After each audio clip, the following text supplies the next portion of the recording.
జగన్మోహన్ రెడ్డి దేశం అంతా అమ్ముకున్నాడు, కందుకూరు కూడా అమ్మడానికి ప్రయత్నం చేశాడు.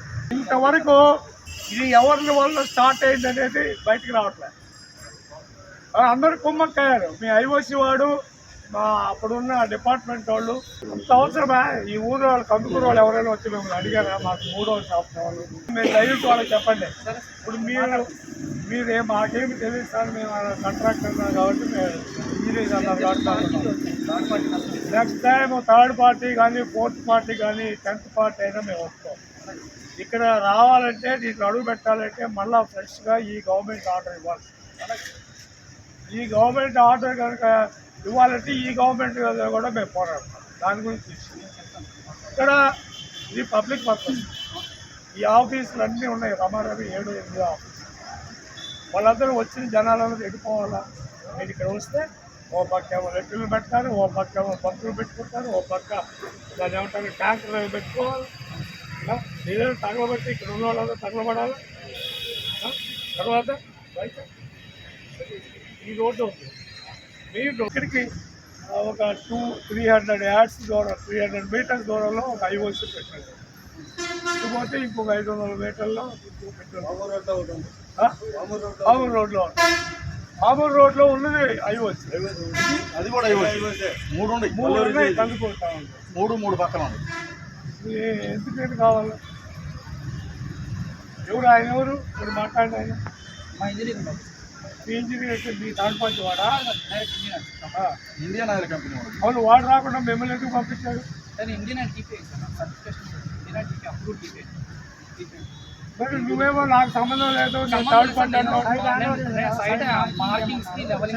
హ్యాండ్ ఓవర్ చేశారా? మీకు స్థలం హ్యాండ్ ఓవర్ అయిందా? మరి రాకుండా మీకు ఏ అధికారంతో ఇక్కడ వచ్చి పక్కలేస్తున్నారు? పోలీస్ కంప్లైంట్ పెట్టారు. మీకు అధికారం ఉందా? మీకు అధికారం లేకుండా కొలతలు వేసాక మీకు అధికారం ఎవరు ఇచ్చారు? రాంగ్ ఏ కాదు. మీకు తగిన గుణపాఠం జరగాల్సిందే. ఒప్పుకోమండి. ఇది ఆపేసా అనేది తప్పుగా కాదు. అసలు మీరు ఎంటర్ అయ్యి ఇక్కడ చేయటమే తప్పది. మీ కాన్ ప్రాపర్టీలో మీకు ఏదైనా హ్యాండ్ ఓవర్ అయితే చేయటం కరెక్ట్. మీకు హ్యాండ్ ఓవర్ కాకుండా మీరు వచ్చి కొలతలు వేసుకుని లేకపోతే ఏమో ఇలా దొబ్బేసేయండి. ఆయన చెప్పొద్దు, నిజాలు చెప్పరు. ఆయన నిజం చెప్తే ఆయన నువ్వు మాట్లాడొద్దు అంటున్నావు. సార్ వాళ్ళకి తెలిసి సగం సార్ మొత్తం తెలియదు సార్.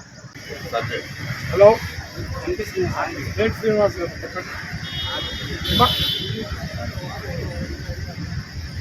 గతం కాదయ్యా. మీరు ఈ సైట్ వాళ్ళకి అలాట్ చేయలేదా? హ్యాండ్ ఓవర్ చేశారా? మరి చేయకుండా వాళ్ళు ఎవరు వచ్చి కొలతలు వేసుకునేది ఏంటి ఇక్కడ? అంటే మీరు పర్మిషన్ ఇస్తారు, మీకు అధికారం ఉందా? పర్మిషన్ ఇచ్చే అధికారం ఎవరిని అడుగుతారయ్యా? అదేంటంటే మాట్లాడతారు. నువ్వు చెప్పేవాడు కదా ఆయనకి కొలతలు వేసుకుని హద్దులు చెప్పారంట. ఇవాళ చెప్తున్నాడు, నా ఎదురుగానే ఉన్నాడు ఆయన. మాకు ఫలానా హద్దులు చెప్పాడు, నేను వస్తాను ఈ లోపల. ఈ లోపల మీరు వచ్చే లోపల వాళ్ళు కొలతలు వేసుకుంటారు. ఇంకొక ఆఫీసర్ వచ్చే లోపల వాడు కొలతలు దవ్వుకుంటాడు. ఇంకోటి వచ్చే లోపల పెట్రోల్ బంక్ కూడా కలుపుకుంటాడు. అదేంటి మేమందరం ప్రొటెక్ట్ చేస్తుంటే నిన్నేమో మీ ఎంఆర్ఓ గారు నేను ఆల్రెడీ గవర్నమెంట్కి రాశాను సార్, అక్కడి నుంచి నాకు ఇంకా ఈ ప్రాబ్లం ఇది ఉందని చెప్పి రాశానంటే అప్పటిదాకా ఆపేస్తామంటే మీరు వాళ్ళకి హద్దులు చెప్పేది ఏంటి? హ్యాండ్ ఓవర్ కాకుండా వాళ్ళు కొలతలు వేసుకునేది ఏంటి? అదేంటి ఎక్కడన్నా ఉన్నాం ఇప్పుడే? గుడ్లూరా ఒక ఆయనేమో పామూరు అంటాడు, ఒక ఆయనేమో గుడ్లూరు అంటారు. మనకు గుడ్లూరు తోటి మనకేం పని? గుడ్లూరు కూడా ఇన్ఛార్జా? ఎంతసేపట్లో వస్తావు? ఇది ఇంపార్టెంట్ కదా. నేను చూసేది ఏం ఇంపార్టెంట్, ఏం చూస్తున్నానో నాకు తెలియదు. మన అధికారం లేదు. ఇది స్థలం హ్యాండ్ ఓవర్. స్థలం హ్యాండ్ ఓవర్ అయిందాక వాళ్ళకి నువ్వు కొలతలు వేసుకోండి అని చెప్పే అధికారం చెప్పారంటున్నాడు ఆయన. ఇది అయితే నువ్వు చెప్పలేదు కదా, వెళ్ళిపోమనండి. మీరు జగన్మోహన్ రెడ్డి లేదా మా వరకు ఇది మా గవర్నమెంట్ ప్రాపర్టీ. గవర్నమెంట్ ప్రాపర్టీలో మీకు హ్యాండ్ ఓవర్ కాకుండా కొత్త వేసే అధికారం ఎవరికి లేదు, నాకు లేదు, మీకు. కాబట్టి ఇప్పుడు మీ మీద ఎస్ఐ వస్తున్నాడు, కేసు పెడతాము. మీరు చెప్పేది ఆయనకి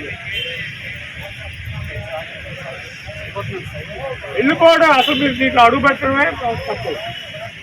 ఇది కానప్పుడు మీరు ఎస్ మీకు ఎంతవరకు అవుతుందంటే వాళ్ళు మీకు హ్యాండ్ ఓవర్ చేస్తే ల్యాండ్ మీకు అధికారం ఉండదు. అప్పుడు కూడా మేము అడ్డుకుంటాము. తమాషా కాదు, ఎంఆర్ఓ చెప్పినా విన్నాము, కలెక్టర్ చెప్పినా విన్నాము. నెక్స్ట్ టైం మీరు ఎవరు వచ్చినా సరే చెట్టు కట్టుకోవాలి. మీరే కాదు, అది ఎవరో మీకు చెప్పిన ఆయన కూడా చెప్పండి, వస్తే మాత్రం కట్టుబడాలి. చూడండి ఎస్ఐ గారు వస్తున్నారు. మాట ఆయనతో మాట్లాడుకోదు. సరే పోయినసారి వచ్చిన వాళ్ళకి నేను అదే చెప్పాను, ఇంకా రామన్నారు వాళ్ళు. మీరు